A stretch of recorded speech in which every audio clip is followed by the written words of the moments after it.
the Jersey City Fire Department retirement party for Captain Daniel Mitchell. Your MC for today will be John Cruz. Johnny Cruz! Johnny Cruz! All right, I just first off want to thank everybody for coming today, mainly the Mitchell family. I'm very sorry that you had to come up on this beautiful Saturday, 90-degree weather. Gotta keep it close. But no, really, to the Mitchell family, I really appreciate you guys coming up. Dev, if there's anyone you have to hit, it's going to have to be Michael, because I planned this with Michael. Being that he started his new job, he said it'd be better off that we do it on the weekend. So, here we are. Hey guys, listen up back here. I also want to thank all the retired guys here. I mean, you look, got Georgie Heffley from Seaport, the Nesbitt brothers, and so many others, Marty Budnick, Dave's dad. But I really appreciate you guys coming to honor such a great guy. I was fortunate enough to meet Danny in 1994 when I got on the job, and he was a true mentor. When you first get this job and you're crawling down a dark hallway hot, I'll tell you, scared as shit. But I'd always hear Danny say to me, "Go, go, go." And that wouldn't be the last time I heard that, as everybody knows. But Danny was a great mentor to me. I learned a lot from him. I was very fortunate enough for him to become my captain over the last few years. And, you know, we're truly going to miss Danny. Danny was a guy that didn't want any accolades or awards or anything like that. But he was a guy that was the first to raise his hand to help anybody out. And it's a testament to all the organizations he belonged to, the Distress Fund, the Relief Association. He was always there to help everybody's family. And we're a round of applause for Danny on that.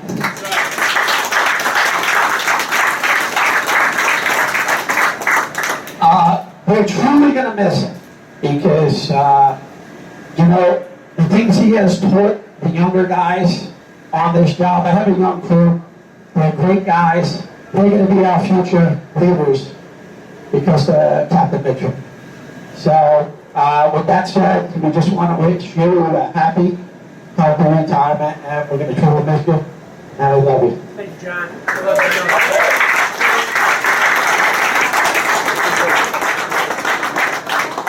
He was an excellent driver.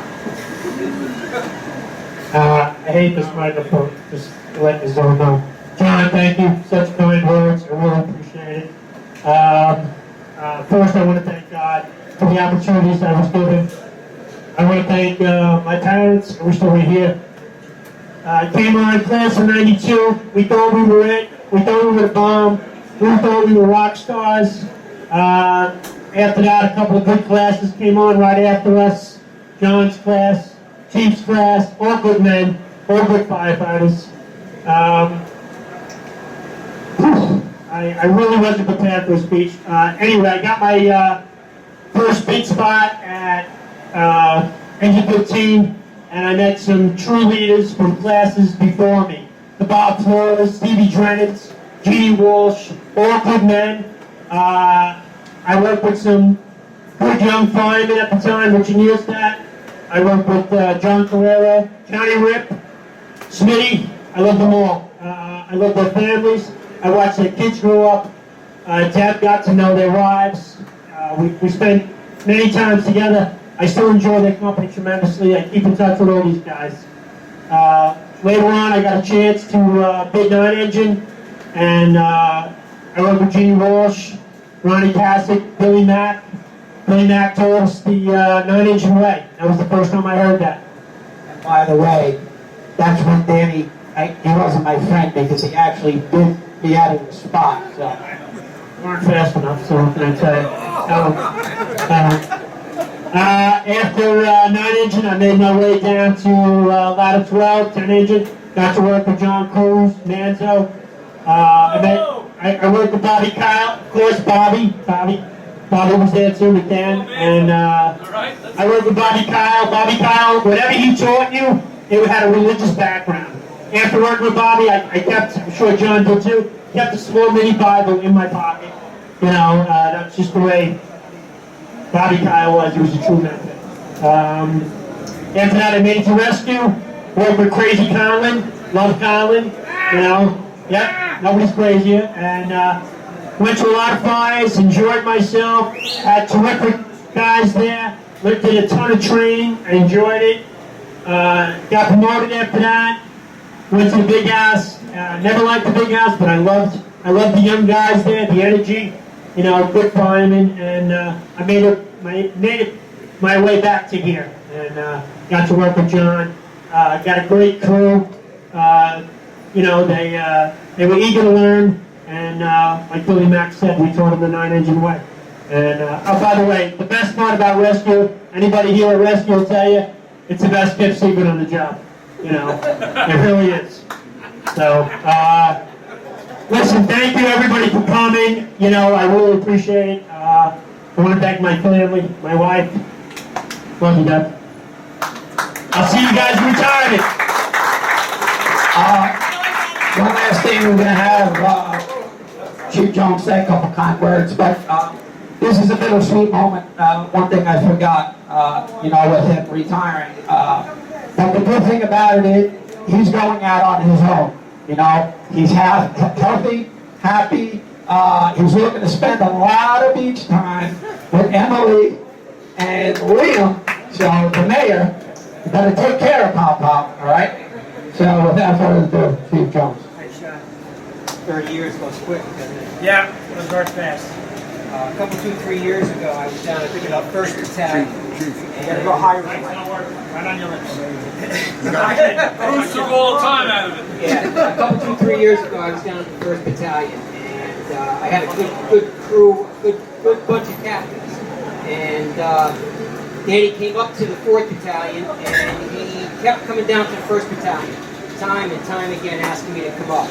He would go down 15, ladder 9 would go down, and it was a very, very tough decision to come to the 4th Battalion because I had a good group of captains, and I think a lot of chief officers know that your captains can make or break.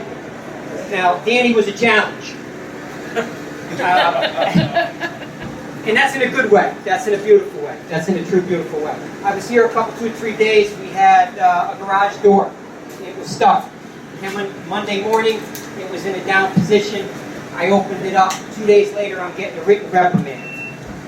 So, Welcome to the 4th Battalion. welcome to the 4th Battalion. Welcome to the 4th Battalion. Fast forward a couple, 2-3 weeks, couple, 2-3 months, we're right into the heart of the COVID virus. And Danny just comes back. And he has the, he's invigorated. We get an odor call down the block. And he walks into the house, he goes, the woman of the house invited him in. Invited him in, and he doesn't have his mask on. And then the man of the house says, where's your mask? And Danny goes, I don't have, I just got over the virus. And the guy flipped out. The guy flips out, he calls the mayor's office, he calls City Hall, he calls the chief, he calls everybody else. So, that's a testament of Danny being fine. This particular individual was the man who created the odor by pouring the solvent down the drain when we were down a block. Danny was always in the thick of things.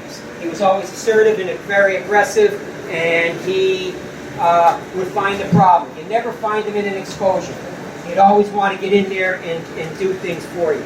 I'm fond of, and we really talk about, I'm fond of Dennis O'Neill and Mike Turpak. Danny hasn't written the books, nor has he probably been down to Emmitsburg, but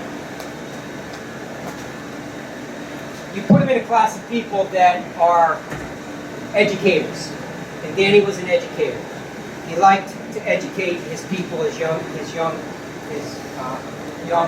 firemen. And as we say in this job, we joke around a lot. When we leave, We say Tom who, Danny who. But through his education of his firefighters, it will be long remembered as we are fondly go back and think about Dennis O'Neill or the Jeannie Walshes of the world. Bill Oser, we think about this, and these guys will have this. Danny and I thought about, and we reflected time and time again about the experience going out the door. But true to his education and his professionalism, and being in a class of people that is truly professional, his memory or his ability will be brought through his firemen. And that's all I gotta say. Thanks, Chief. All right.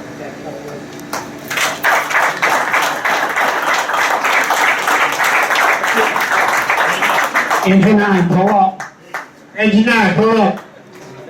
Thanks, guys. Thanks for coming. Go, Danny boy!